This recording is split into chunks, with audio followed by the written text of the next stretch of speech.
selamat pagi saudara-saudara yang dikasihi Tuhan. Bertemu lagi bersama kami di program Berkat Pagi. Dan kemarin kita sudah membahas tentang Kidung Agung dan sekarang kita masuk ke dalam kitab Yesaya. Di dalam kitab Yesaya ini berlatar belakang, Yesaya ini adalah pemberontakan umat Israel kepada Tuhan, dosa-dosa umat Israel kepada Tuhan. Mereka berpaling daripada Tuhan dan mereka menyembah berhala, mereka menyembah ilah-ilah asing. Dan maka Tuhan memakai nabinya untuk menyuarakan tentang apa yang mereka lakukan itu sangat berdosa di hadapan Tuhan, saudara-saudara.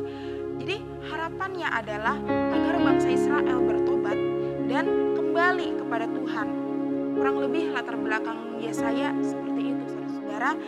Sebuah gambaran tentang bangsa Israel di zaman seperti yang tertulis di dalam Yesaya pasal 1 ayat yang kedua. Dalam perikopnya tertulis pengaduan tentang bangsa yang tidak setia itu. Nah, kita baca ayat yang kedua. Dengarlah hai langit dan perhatikanlah hai bumi, sebab Tuhan berfirman, Aku membesarkan anak-anaknya dan mengasuhnya, tetapi mereka memberontak terhadap Aku. Tuhan mengasihi Israel, Tuhan mengasihi umat-umatnya, tetapi justru yang dikasihi ini malah ngeberontak kepada Tuhan, saudara. Kita baca lagi di dalam ayat yang ketiga, tertulis bahwa lembu mengenal pemiliknya, tetapi Israel tidak. Keledai mengenal palungannya yang disediakan tuannya, tetapi umatku tidak memahaminya. Nah, bangsa Israel tidak lagi mengenali Tuhannya. Ini dibandingkan dengan seekor keledai yang seringkali disebut sebagai hewan yang bodoh, yang bahkan mengenali majikannya gitu. Dalam ayat yang keempat tertulis, celakalah bangsa yang berdosa, kaum yang syarat dengan kesalahannya, keturunan yang jahat-jahat, anak-anak yang berlaku buruk, mereka meninggalkan Tuhan, menista yang Maha Kudus, Allah Israel yang berpaling membelakangi Dia. Digunakan kata celakalah yang menggambarkan betapa dalamnya keberdosaan mereka. Mereka seperti bangsa lain yang tidak mengenal Tuhan. Seringkali di dalam kehidupan kita, saudara-saudara yang dikasihi Tuhan, orang berkata bahwa mereka tidak merasakan namanya kebahagiaan dalam kehidupannya, tidak merasakan namanya damai sejahtera di dalam kehidupannya.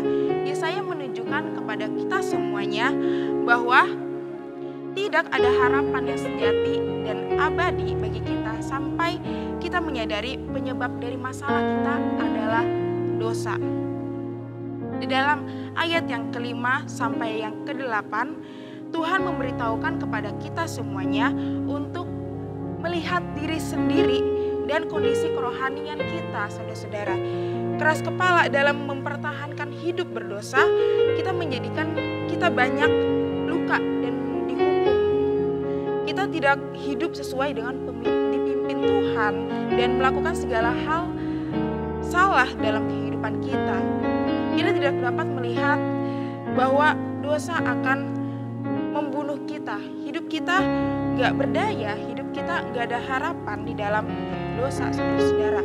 Semua karena kasih karunia Allah, tidak ada lagi kehancuran total. Tuhan campur tangan dengan kasih karunia-Nya, saudara-saudara. Jadi, apakah kita mengakui bahwa Tuhan adalah Tuhan, Tuhan adalah penyedia, atau Tuhan memelihara kita, saudara-saudara? Dan karena itu, mencari Dia, mencintai Dia, dan mengikutinya gitu. Atau apakah kita lebih bodoh daripada keledai, memberontak dan menolak untuk menikmati apa yang Allah tawarkan kepada kita? Tuhan menggenapi janjinya untuk menyelamatkan kita dari dosa, saudara-saudara. Yesaya bermaksud untuk menyadarkan kita atau menginsafkan kita dari dosa-dosa kita. Mari kita semua mengingat kemurahan Tuhan, kebaikan Tuhan dalam kehidupan kita. Demikianlah firman Tuhan pada pagi hari ini. Saya yakin dan percaya yang firman yang saya sampaikan bisa memberkati kita semuanya dan menguatkan kita semuanya agar kita semuanya bisa melakukan firman Tuhan dalam kehidupan kita. dan saudara-saudara sekalian. Demikianlah firman Tuhan, Immanuel, Allah beserta kita.